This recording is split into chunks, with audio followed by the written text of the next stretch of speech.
Mark and Laura had been married for a decade, but their relationship had become monotonous. Mark immersed himself in his career, while Laura sought solace in her faith to fill the emotional emptiness. One Sunday, Laura encouraged Mark to join her at church, hoping it might rekindle their bond. Reluctantly, Mark agreed, stepping into a place he hadn't visited in years. As the service began, Mark's attention wandered, and his eyes landed on a young nun sitting near the altar. Her presence wasn't striking in a conventional sense, but her calm demeanor and bright smile drew him in. She was Sister Cecilia, recently assigned to the church. Throughout the sermon, their eyes met several times, and Mark felt an unexplainable spark of curiosity. After the service, Laura introduced Mark to some church members, including Cecilia. Her voice was soft yet confident, and she greeted Mark with a warm smile. He noticed that her gaze lingered just a second longer than expected. They talked about everyday topics like church events and community initiatives. Mark felt an odd connection, a bond he hadn't felt in years. That night, he couldn't stop thinking about her, and something deep inside him stirred, a longing he didn't fully understand. The following Sunday, Mark returned to church, this time under the pretense of supporting Laura, though in reality, he was eager to see Cecilia. His heart raced when the priest announced that volunteers were needed for church repairs and that Cecilia would oversee the projects. Mark immediately offered his help. The next day, he arrived at the church to find Cecilia waiting by the entrance with a toolbox. She greeted him warmly, and they began working on repairing an old pew together. As they worked side by side, their conversation flowed easily. Mark talked about his work as an architect and his passion for revitalizing old structures. Cecilia listened attentively, her eyes bright with genuine interest. She then shared stories about her life before joining the convent, revealing a love for art and literature. Mark was surprised by her wit and humor, qualities he hadn't associated with someone in religious life. As the hours passed, their interactions became more playful, and Mark found himself laughing, a sound that had been absent from his life for a long time. When their work was done, Mark left the church feeling lighter, though he couldn't deny the growing fascination he felt for the young nun. He began finding excuses to visit the church more often, whether it was to fix another broken item or assist with upcoming events. Each time, he made sure his path crossed with Cecilia. Over time, their conversations became more personal and less formal. Mark teased Cecilia about her habit of getting paint on her hands during projects, and she responded with witty retorts, her laughter echoing through the church halls. One warm afternoon, they painted a fence together, sharing stories about their lives. Mark opened up about the difficulties in his marriage, though he was careful not to directly criticize Laura. Cecilia, in turn, spoke about the challenges of religious life, admitting that sometimes she missed the freedom she had before taking her vows. While their interactions appeared innocent on the surface, the underlying connection between them grew undeniable. Mark began to notice the way Cecilia's eyes lingered on him, and Cecilia found herself looking forward to his visits, her heart fluttering whenever he entered the room. They exchanged subtle compliments, their words carrying double meanings. Neither of them acknowledged it aloud, but a quiet understanding began to form, a dangerous chemistry that blurred the line between friendship and something much deeper. One rainy afternoon, after Mark finished fixing a squeaky door in the church, Cecilia invited him to join her for tea in the rectory. At first, their conversation remained light, focused on the church's renovation plans and Mark's architectural ideas. However, as the rain poured outside, the mood shifted. Mark confided in Cecilia about the growing emptiness in his marriage, explaining how Laura's increasing devotion to her faith made him feel like a distant observer in his own home. "I don't even know if she sees me anymore," he admitted, his voice tinged with frustration and sadness. Cecilia listened intently, her heart aching for him in a way she couldn't fully explain. In turn, she shared her own struggles with her faith. "I thought I was certain when I took my vows," she said softly, staring into her tea. "But there are days I wonder if I made the right choice." Mark was taken aback by her vulnerability. He instinctively reached out, his hand brushing hers. Though the touch was brief, it sent a jolt through both of them. For the first time, they acknowledged their loneliness to each other, and their shared confessions forged a bond neither could deny, even as guilt began to weigh on them. In the days that followed, Mark found himself thinking about Cecilia constantly. Her laughter, her voice, the way her eyes lit up when she smiled. He began inventing reasons to visit the church more frequently, always hoping to catch a glimpse of her. Cecilia, too, found herself drawn to Mark in ways she hadn't experienced before. She prayed for strength, yet her heart betrayed her, quickening at the mere thought of him. She chastised herself for the feelings she was developing, but couldn't resist the pull of his presence. One afternoon, while organizing hymnals together, their hands accidentally brushed again. This time, neither of them pulled away immediately. Their eyes met, and the unspoken connection between them was undeniable. Cecilia quickly looked away, her cheeks flushing, but the moment lingered in both their minds. Despite their growing feelings, they tried to maintain the illusion of innocence. Yet, every interaction became charged with unspoken emotion. Their shared laughter carried an undercurrent of longing, and even the simplest gestures, a smile, a glance, held a depth that left them both reeling. Temptation was no longer a distant shadow. It had taken root in their hearts, and they both knew it. The line between friendship and something more became even more uncertain. One quiet evening, when Mark stayed late at the church to assist Cecilia in organizing materials for an upcoming charity event, the dim lighting and the soft murmur of their conversation created an atmosphere that felt almost personal as they worked side by side. Their movements slowed, and the distance between them narrowed. At one point, Cecilia reached for a box just as Mark did, their hands meeting. Neither of them made a move to pull away. Mark turned to face her, his expression torn but intense. "Cecilia," he said, his voice barely a whisper. Cecilia felt her breath catch as she gazed into his eyes. "Mark, we can't," she murmured, though her voice lacked conviction.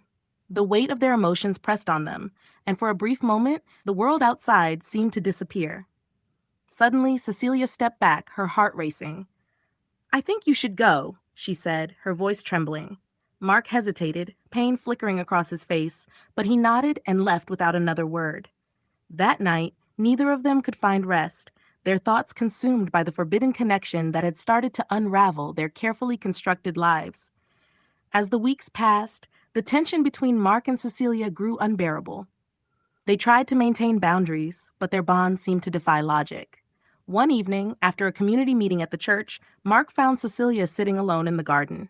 The moonlight bathed her face, and she appeared serene, yet deeply troubled. "Cecilia," Mark said softly as he approached. She turned to him, her expression unreadable. "I can't stop thinking about you," he admitted, his voice shaking. Cecilia's heart raced. "Mark, what we feel, it's wrong," she whispered, though doubt lingered in her voice. Mark sat beside her, closer than he should have, their knees nearly touching. "It doesn't feel wrong to me," he said. "It feels real. It feels like I'm finally alive." Cecilia looked away, tears threatening to spill from her eyes. "I've taken vows," she said, her voice breaking. "I've committed myself to God. But you make me question everything." In the charged silence that followed, Mark reached out and gently touched her cheek. She didn't pull away. Instead, she closed her eyes, and in that moment, all their resistance crumbled. Mark leaned in, and their lips met in a tender, hesitant kiss. When they pulled apart, both were breathless, their emotions a whirlwind. "What have we done?" Cecilia whispered, her hand trembling against her lips. But neither could deny that their lives had just changed forever. After their first kiss, both Mark and Cecilia were overwhelmed by guilt and confusion. They avoided each other for days, hoping that distance would quell the feelings they couldn't control. But the more they tried to stay apart, the stronger their longing for one another became. Mark began to rationalize his actions, telling himself that his marriage to Laura was already broken, and that Cecilia was the only person who truly understood him. Cecilia, however, was caught in an emotional tug-of-war.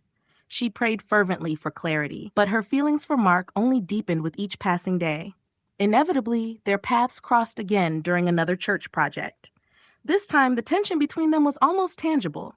They worked in silence, their hands brushing occasionally, sending jolts of electricity through both of them. Finally, Mark couldn't bear it any longer. "We can't pretend this isn't happening," he said quietly. Cecilia looked at him, her eyes filled with anguish. "Mark, I don't know what to do," she admitted. They began meeting in secret, finding solace in stolen moments and whispered conversations. Every glance, every touch, every word became a dangerous dance of longing and restraint. Their connection deepened, even as they both knew the risks were growing with every passing day. One evening, Mark suggested they visit a secluded cabin owned by a friend of his, claiming it would offer them a quiet space to discuss their feelings. Cecilia hesitated but ultimately agreed, torn between fear and an irresistible pull toward Mark. The cabin was small and cozy, nestled in the woods. The fire crackled in the hearth, casting a warm glow across the room. At first, their conversation was awkward, filled with confessions of guilt and uncertainty. "I've never felt this way about anyone," Mark admitted, his voice raw. "Not even Laura." Cecilia's eyes filled with tears. "I feel the same, but what we're doing, it's a sin," she said, though her voice lacked conviction. As the night wore on, the walls they had built around themselves crumbled. Mark reached for Cecilia's hand, and she didn't pull away. Their lips met again, this time with more urgency. They surrendered to their emotions, letting their desire consume them. The storm outside mirrored the tempest within them as they spent the night together, lost in each other's arms. When morning came, they lay in silence, both knowing they had crossed a line they could never return from. The morning after their passionate night together, both Mark and Cecilia woke with a heavy sense of guilt, but also an undeniable feeling of bittersweet satisfaction. Mark, still in disbelief, stared at the ceiling, grappling with the enormity of what they had done. Cecilia, who had always lived by a strict code of faith, was devastated. The vows she had taken now seemed like chains, yet in Mark's arms, she had felt free. "Mark, we can't keep doing this," Cecilia whispered, her voice trembling. Mark turned to face her, his hand gently touching her cheek. "I know, but I don't want to stop," he confessed.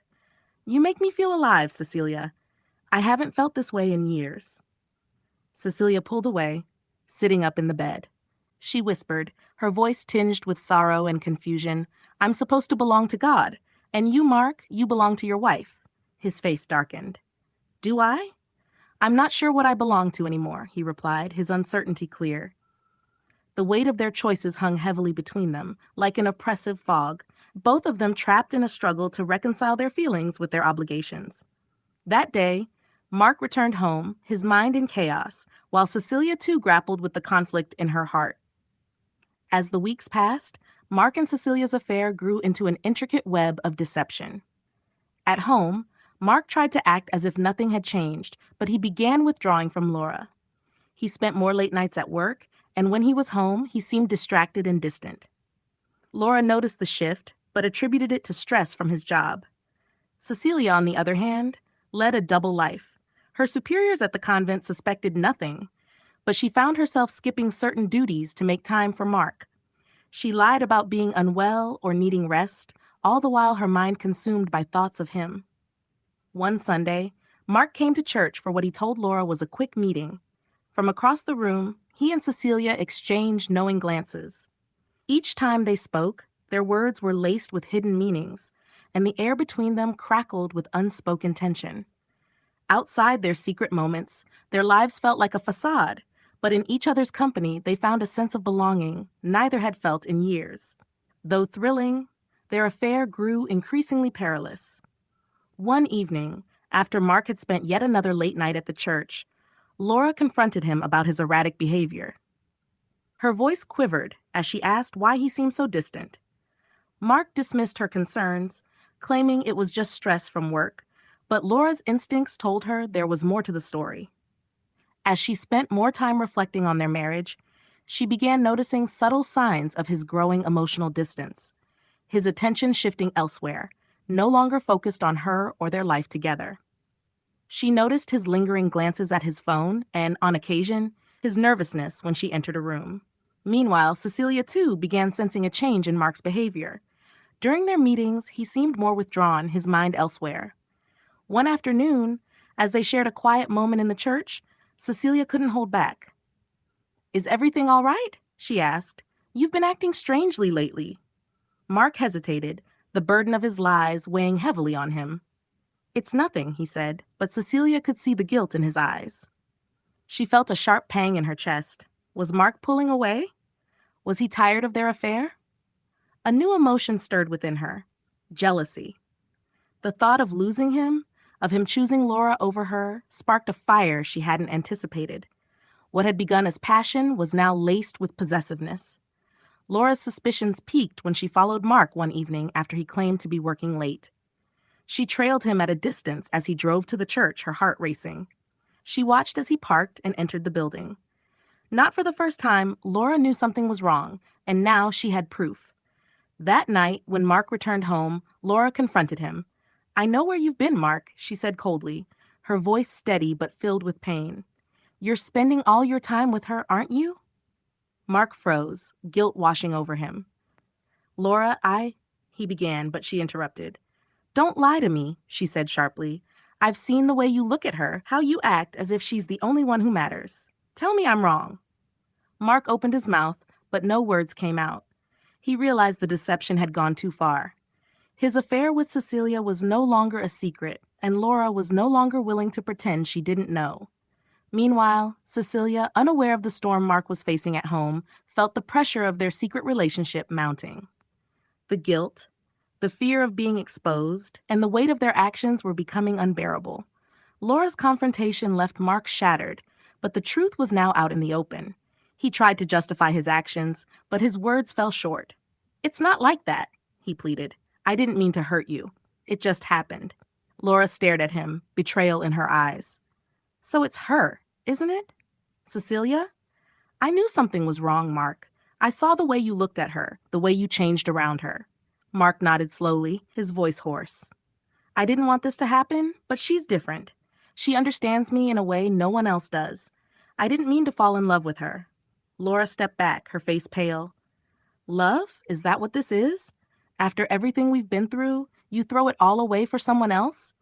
The pain in her voice cut Mark to the core. It was too late now. He had destroyed everything.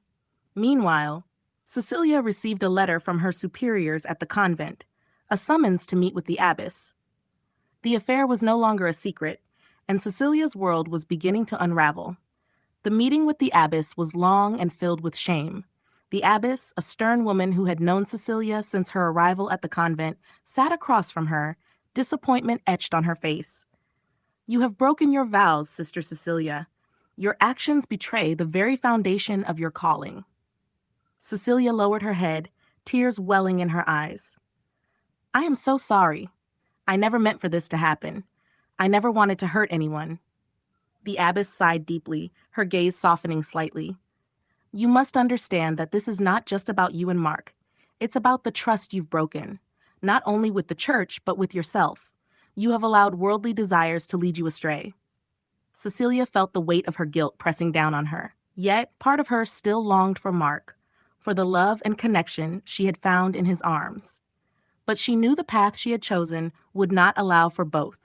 She had to decide between her faith and her love for him. The abbess gave her a choice: either seek forgiveness through penance or leave the convent and live in exile from the life she had known. Cecilia was torn, but deep down, she knew a decision had to be made. She left the abbess's office that day with a broken heart and no clear path forward. The fallout from Mark's affair was swift and unforgiving. Word of his infidelity spread through the town, and his professional life suffered. Clients and colleagues who once respected him now looked at him with disdain. His reputation as a respected architect was tarnished, and many distanced themselves from him. At home, the tension with Laura reached its breaking point. She filed for separation, unable to live with the betrayal. Mark pleaded with her to reconsider, but Laura's determination remained unwavering. "You've made your decision, Mark," she said coldly. "You've chosen her over us, over everything we built." Mark's world shattered. He was now isolated, without the support of his wife, his colleagues, or the life he had once known. He began to doubt everything: his marriage, his decisions, and most painfully, his love for Cecilia. Was it all worth it? Was this the life he truly wanted? Yet, despite the devastation, Mark couldn't erase the feelings he still harbored for Cecilia. His heart ached for her, but he understood that they could never return to what they once had. In the aftermath of their decisions, Mark and Cecilia met for the final time in a secluded park on the outskirts of the city. The air was thick with unspoken words as they sat opposite each other, the weight of their past choices hanging heavily between them. "I'm so sorry, Cecilia," Mark said softly. "I never meant to hurt you. I never wanted any of this to happen." Cecilia turned her gaze away, her face pale and weary. "I know," she whispered. "But I've lost everything, Mark. My faith, my vows, my purpose, all because of a moment of weakness." Mark reached out toward her, but she pulled back, her expression filled with pain. "No," she said quietly. "We've crossed a line that can never be undone. It's over, Mark. We need to let each other go." The finality in her voice crushed him. "I can't imagine my life without you," he confessed, his voice trembling. Cecilia stood, her body shaking. "You need to find your way back to your life. I need to find mine." With that, she turned and walked away, leaving Mark to face the consequences of his choices alone. In the months that followed, both Mark and Cecilia struggled to rebuild their lives. Mark attempted to reconnect with his estranged wife, but the damage was irreparable. He sought therapy to understand what went wrong in his marriage and what he truly desired from life, but the regret over his affair with Cecilia remained. Cecilia left the convent and moved to a new city, searching for a fresh start. She found work at a local bookstore, but the ache of lost love lingered. She prayed every day for forgiveness, but deep inside, she wondered if she would ever find peace. Their paths would never cross again, but both carried the burden of their choices. The affair had torn apart their lives, but it had also given them an opportunity to reflect on their true desires and the paths they needed to follow. It was a painful journey toward redemption, one neither could fully complete, but the lesson they both learned was undeniable. Actions have consequences, and love, when it is false, can destroy everything in its wake. As time passed, Mark slowly began to rebuild his career and life, though the scars of his past never fully faded. He made amends with Laura, though they never reconciled. She moved on, finding a new sense of purpose, but Mark's heart still longed for the life they once shared. Cecilia, too, found some peace in her new life, though the yearning for Mark never truly left her. She lived quietly, working at the bookstore and attending church on Sundays. She prayed for forgiveness, but came to understand that some mistakes can never be fully erased. They were both different people now, shaped by their decisions.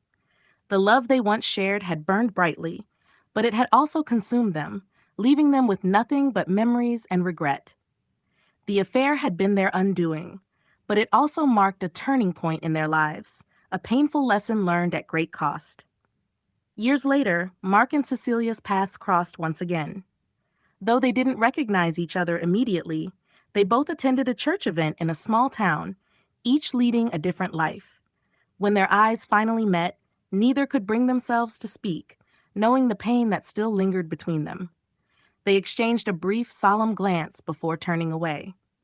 Both had moved on, but the memories of their affair, their love, and their heartbreak would forever be a part of their past. It served as a reminder that while life moves forward, some wounds never truly heal. The affair, once full of passion, was now a distant shadow, gone but never forgotten.